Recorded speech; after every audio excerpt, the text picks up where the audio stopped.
Bonjour et bienvenue sur le podcast Banous, le podcast du marketing et de la com digitale. Banous est un podcast sans sponsoring qui ne repose que sur l'intérêt que l'on porte à nos invités. Seul ou à plusieurs, nous essayons d'approfondir avec un invité un sujet digital de manière pratique et totalement agnostique. N'oubliez pas, votre aide nous est précieuse. En likant, en partageant, en mettant 5 étoiles sur iTunes, vous nous aidez à développer ce side project. Bonne écoute. Salut Mathieu. Salut Laurent. Écoute, aujourd'hui je suis super content puisqu'on va faire intervenir un spécialiste des réseaux sociaux et plus spécialement de LinkedIn et on va faire en sorte de savoir comment booster sa visibilité sur LinkedIn et on va voir tout ça avec Mounir. Salut Mounir. Bonjour Banous. Alors dans cet épisode 26, donc comme je le disais en introduction, cet épisode de Banous est consacré au développement de sa visibilité sur LinkedIn. En quoi cette thématique, Mounir, te touche particulièrement ? Tout d'abord, avant de commencer, j'aimerais remercier l'équipe de Banous qui a pu me contacter pour réaliser ce podcast. Il faut savoir que c'est aussi mon premier podcast en tant qu'entrepreneur, donc c'est quand même important de l'annoncer.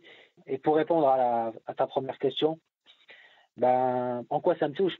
C'est qu'en fait, j'ai commencé à rechercher un emploi à la fin de mes études et je me suis dit, je vais utiliser LinkedIn pour rechercher un emploi. Et au final, j'ai complètement adopté l'outil et aujourd'hui, grâce à ce réseau, j'ai pu me différencier, on va dire, sur le marché. Alors la question Mounir, c'est t'as trouvé un emploi ou t'as pris une autre voie finalement ?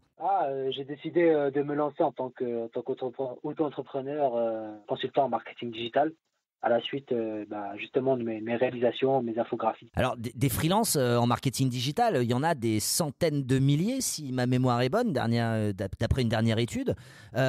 Pourquoi tu as besoin, toi, en tant que freelance indépendant en marketing digital, en quoi tu as besoin d'être visible sur LinkedIn ? Ça m'a permis de, sans le vouloir, de construire ma propre marque personnelle. Donc, au début, je publiais en tant que Mounir Moustalov et il a fallu que je trouve une identité avec ma marque. Et j'ai commencé à publier en tant que Mounir Digital. Mounir parce que c'est mon prénom et tout le monde me connaît en tant que Mounir. Et Digital, parce que c'est le secteur où je travaille tout simplement. C'est important, c'est un outil important en termes de personal branding et très puissant. Voilà. Alors justement, pour marquer ta présence et ton expertise en tant que freelance, on te connaît énormément via les différentes infographies que tu produis très régulièrement donc sur les réseaux. Comment t'es venue cette idée de reprendre ce médium ? Alors, en fait, je vais revenir un peu depuis le début. Comme j'ai dit au début de l'introduction, je recherchais un emploi dans le marketing digital et au final, je me suis lancé. Et ce concept n'est pas venu le fruit du hasard. En fait, c'est que je me suis dit comment je vais utiliser LinkedIn. Voilà. Comment je vais utiliser LinkedIn ? Est-ce que je vais juste poster un CV et dire aux gens liker, partager pour que j'ai plus de visibilité afin que je trouve plus facilement un emploi ? Non, sur LinkedIn, je trouve qu'il y a plusieurs possibilités d'utiliser le réseau, plusieurs manières d'utiliser le réseau, et il y a la possibilité de publier. Il y a la possibilité de publier des articles, des liens, des vidéos, et puis voilà. Et du coup, moi, je me suis dit, pourquoi je vais pas publier des choses en lien avec mon secteur pour que les recruteurs puissent être intéressés par mon profil, pour dire, lui, il publie des choses en rapport avec le secteur, il est actif, etc. Et j'ai commencé à relier des articles de blogs issus de grands groupes dans le domaine, des grands médias, dans le domaine, que beaucoup consultent aujourd'hui dans leur veille digitale. Donc, des liens d'articles, pour dire que, je m'informe du domaine, ça m'intéresse, etc. Et je me suis dit, je me suis posé la question, mais pourquoi je me casse la tête à leur faire de la pub, entre guillemets, à ces médias, et pourquoi je publierais pas mon propre contenu ? Et là, je me suis dit, là, j'ai commencé à vouloir montrer aux éventuels recruteurs qui sont présents sur le réseau, vas-y, c'est maintenant ou jamais de montrer tes compétences en créativité. Et du coup, j'ai commencé à publier des premiers visuels en octobre 2017, durant ma deuxième année de Master 2, Marketing Digital. Et au fur et à mesure, là, je me suis dit, si tu publies des choses de valeur ajoutée, tu vas vite générer de l'intérêt et des visites sur ton profil que si tu publies uniquement des liens que tout le monde partage. Donc j'ai commencé à créer mes premières infographies durant cette période et au fur et à mesure ça a commencé à prendre de l'ampleur. Ouais, on la connaît bien la suite parce que finalement t'es un peu une success story des réseaux sociaux depuis quelques mois. T'as tellement bien construit ta propre marque que je pense que la plupart des gens comme moi d'ailleurs pensent que ton nom de famille c'est Digital et que tu t'appelles Mounir Digital en réalité. réalité, tu as tellement bien marqué le truc que j'ai même eu du mal à t'appeler par ton nom de famille quand on a pris contact ensemble.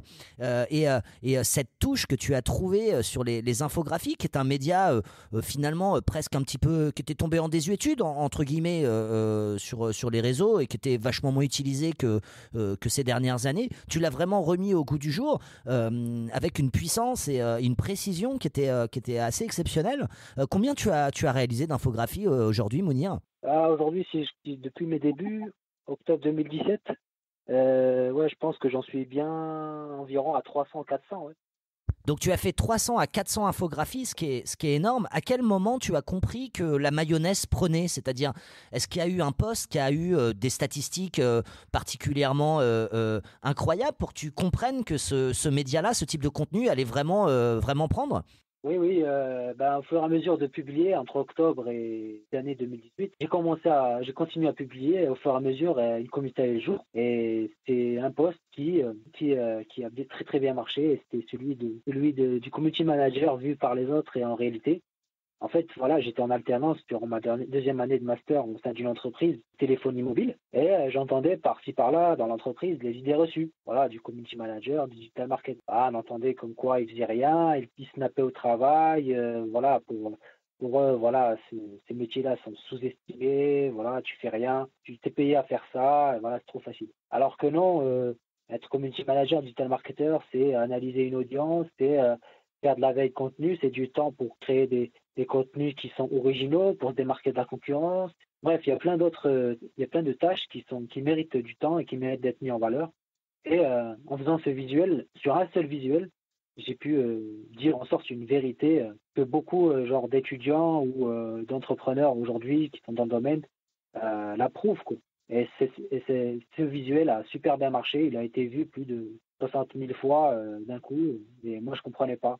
Et là, je me suis dit, ouais, là, il y a eu un déclic. Pourquoi ne pas créer quelque chose derrière ça? Très clair, Mounir, c'est quoi le pacte d'outils indispensable pour faire ce que tu fais? Pour pouvoir performer sur LinkedIn, je pense qu'en tant que personal branding, je pense qu'on aura un entrepreneur a besoin d'un site web à son nom. Il y a beaucoup de CMS aujourd'hui qui nous permettent de réaliser des sites web. Je parle de WordPress ou autre. Mais également, il a besoin d'outils pour pouvoir faire de la vidéo ou de créer des visuels. Il y en a plein, comme Animoto ou bien Canva. Et surtout, pour pouvoir performer dans le personal branding, une personne devra faire preuve d'originalité. Et c'est là où le plus dur peut se faire en termes de différenciation. Justement, quand tu produis des contenus, est-ce que tu as eu un objectif de portée ou un taux d'engagement? En fait, quelles métriques tu surveilles? Généralement, je mesure les deux. Je mesure la portée, mais ce n'est pas le plus important. Moi, je pars du principe que, moi, à partir du moment où je me dis, au moment du croquis et de la réalisation d'infographies où je me dis, ça peut potentiellement marcher, eh ben, je pense que le mieux, c'est de viser l'engagement, si ça génère de l'intérêt, si ça génère de la conversation, des partages ou autre. Je pense que là, on peut dire que le contenu a réussi à percer l'algorithme du réseau, quoi. Alors, si tu avais un petit conseil, un tips à donner à nos auditeurs, est-ce que tu pourrais le partager? La chose primordiale. Et les conseils que j'aimerais donner aux auditeurs, c'est que pour pouvoir réussir sa stratégie de personal branding, il faut oser, il ne faut pas avoir peur d'être rejeté ou de penser que votre post sur LinkedIn ou autre sera mal perçu par les recruteurs ou vos directeurs ou autre. Il faut oser, il faut partager. À partir du moment où tu partages quelque chose d'intéressant, ça peut plaire. Ça peut plaire à des recruteurs, comme ça peut pas plaire à d'autres recruteurs. Pour pouvoir percer justement l'algorithme du réseau LinkedIn, moi, j'ai une devise, et je l'avais fait en infographie également, c'est que publier du contenu de qualité qui génère de l'interaction, c'est-à-dire des j'aime, des likes, des partages ou autre, permettent à LinkedIn de vous mettre en avant. Ça veut dire que si vous publiez de la valeur ajoutée, vous donnez des solutions à des problèmes que recherchent les internautes ou bien vos prospects idéaux, les gens sur LinkedIn peuvent mettre en avant votre contenu et c'est ça qui est absolument incroyable, chose qu'on ne peut pas voir sur d'autres réseaux comme Facebook ou encore Instagram. Donc, publier de la qualité, oser et faire preuve de créativité pour se démarquer. Donc, si par exemple, moi j'ai réussi à avoir ma patte, pourquoi pas vous? Il faudra faire preuve d'originalité. et de patience parce que moi, comme je vous l'ai dit, je publie depuis octobre 2017, à la fin de mes études. J'ai été diplômé il n'y a pas longtemps. Donc voilà, ça demande du temps tout ça. Et ça demande un objectif également à long terme. Voilà. Très clair, Mathieu. Écoute, je rebondis sur ce que tu viens de dire, Mounir, parce que tu viens de nous dire j'étais diplômé il n'y a pas longtemps. Et j'ai une question qui me brûle les lèvres, c'est qu'est-ce que ça te fait aujourd'hui, Mounir, alors que tu sors de l'école depuis pas longtemps, de te dire que tes infographies se retrouvent sur les tableaux des plus grosses business schools françaises et qu'il y a beaucoup d'intervenants, de formateurs qui aujourd'hui utilisent tes infographies, en te citant évidemment, pour expliquer certains concepts parfois complexes aux apprenants. Qu'est-ce que ça te fait, ça ?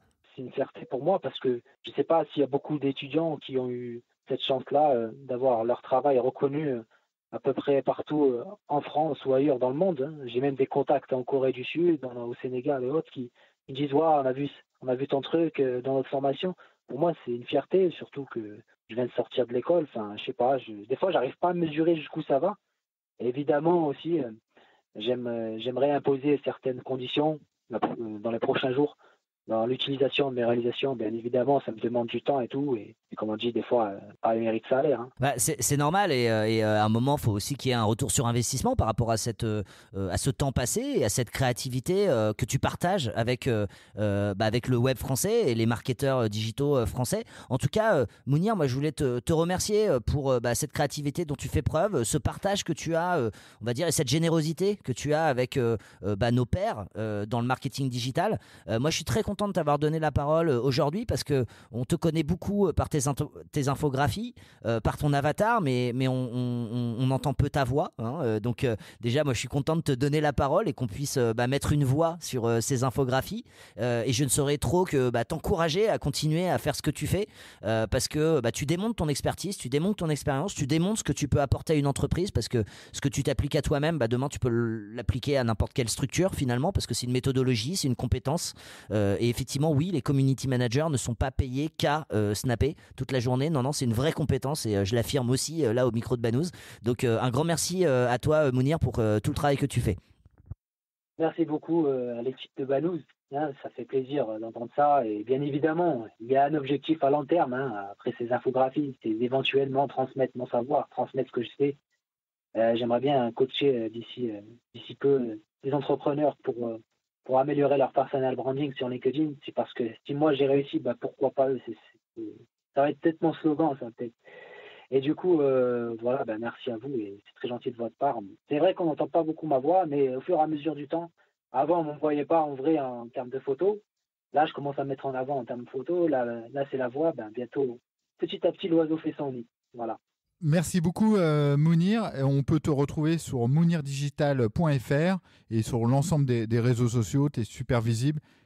Encore une fois, merci et merci d'avoir osé. Bonne journée. Merci d'avoir écouté cet épisode de Banous. N'oubliez pas, votre aide nous est précieuse. En likant, en partageant, en mettant 5 étoiles sur iTunes, vous nous aidez à développer ce side project. Et retrouvez-nous sur le site banous.com, banous, B-A-2-N-O-U-Z-E.com. À bientôt.